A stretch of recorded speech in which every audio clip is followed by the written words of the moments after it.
America और Iran के बीच लंबे समय से चले आ रहे तनावपूर्ण रिश्तों के बीच अब एक ऐसी खबर सामने आई है जिसने न सिर्फ खाड़ी क्षेत्र बल्कि पूरी दुनिया में उम्मीद की एक नई किरण जगाई है। दोनों देशों के बीच बढ़ते टकराव और युद्ध जैसे हालातों के बीच अब शांति वार्ता की संभावनाएं तेज होती दिख रही हैं। अमेरिका के राष्ट्रपति डोनाल्ड ट्रंप ने हाल ही में इस दिशा में एक सकारात्मक संकेत दिया है जिसने अंतर्राष्ट्रीय स्तर पर कूटनीतिक हलचल को काफी ज्यादा तेज कर दिया है। अब मीडिया रिपोर्ट्स के मुताबिक ट्रंप ने बुधवार को यह संकेत दिया कि ईरान के साथ शांति वार्ता का दूसरा दौर बहुत जल्द शुरू हो सकता है। उन्होंने इसे एक अच्छी खबर बताते हुए कहा, ये बातचीत शुक्रवार तक संभव हो जाएगी। ये बयान ऐसे समय पर आया है जब हाल ही के दिनों में खाड़ी क्षेत्रों में तनाव अपने चरम पर था और कई बार सैन्य टकराव की स्थिति भी बन चुकी थी।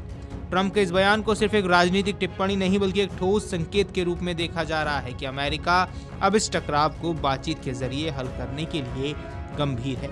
जब उनसे संभावित वार्ता के बारे में सवाल किया गया तो उन्होंने एक संक्षिप्त लेकिन स्पष्ट जवाब दिया, ये बिल्कुल मुमकिन है।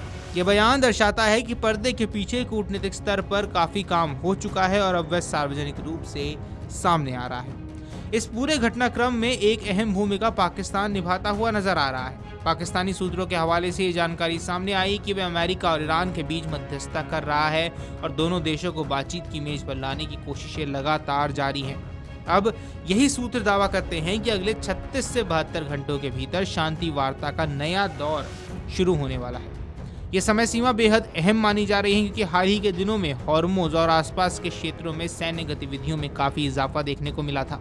जहाजों पर हमले, समुद्री मार्गों में रुकावट और तनावपूर्ण माहौल ने वैश्विक व्यापार को गंभीर रूप से प्रभावित किया। ऐसे में अगर तय समय के भीतर बातचीत शुरू हुई तो ये न सिर्फ दोनों देशों के लिए बल्कि पूरी दुनिया के लिए राहत की खबर होने वाली है। पाकिस्तान की भूमिका को लेकर भी अंतर्राष्ट्रीय स्तर पर चर्चा तेज हो गई है। आमतौर पर ऐसे मामलों में बड़े वैश्विक संगठन या शक्तिशाली देश मध्यस्थ करते हैं, लेकिन इस बार पाकिस्तान की सक्रियता ने सभी का ध्यान अपनी ओर खींचा है। पाकिस्तानी अधिकारियों का मानना है कि उनकी कोशिशें सही दिशा में आगे बढ़ रही हैं और दोनों पक्षों के बीच विश्वास बहाली का माहौल लगातार बनता जा रहा है। अगर ये वार्ता सफल होती है तो इसका असर सिर्फ अमेरिका और ईरान तक सीमित नहीं रहेगा। दरअसल इन दोनों देशों के बीच संघर्ष का सीधा असर वैश्विक अर्थव्यवस्था पर पड़ता है, खासतौर पर खाड़ी क्षेत्र जो दुनिया के सबसे बड़े तेल उत्पादक इलाकों में से एक है। यहाँ किसी प्रकार की अस्थिरता पूरी दुनिया में आर्थिक संकट को जन्म दे सकती है। अब अगर शुक्रवार तक प्रस्तावित शांति वार्ता का दूसरा दौर सफलतापूर्वक शुरू होता है तो सबसे पहले इसका सकारात्मक असर समुद्री व्यापारिक मार्गों पर देखने को मिलेगा। जहाजों की आवाजाही सुचारू रूप से शुरू हो सकेगी और सुरक्षा संबंधी चिंताएं कम हो जाएंगी, जिससे तेल सप्लाई सामान्य होगा और वैश्विक बाजार में कीमतों की गिरावट आने की संभावना है। Video desk amarujala.com।